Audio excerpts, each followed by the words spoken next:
Remember the referee did not send off Lupopo, Mukoko. So that created the whole mess. But all in all, Pirates went on to lose on penalties. So Pirates need to accept defeat with dignity and then move on with life. Because what I'm hearing in terms of allegations is that if it's a coach, the coach does not play football.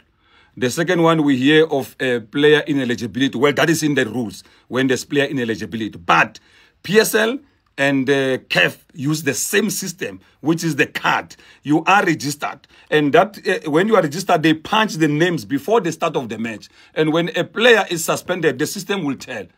And when the match commissioner punches those names, nothing happened. So CAF will never come back and say, no, this player was suspended.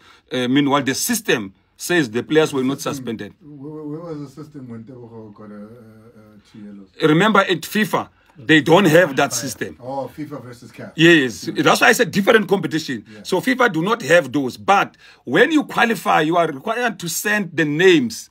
That's when they punch the names on the system in the competition. So in the country that will be hosted. But when you play CAF Champions League, when you play Confederation Cups, players must be registered. I've got a feeling we're going to get a lot of calls.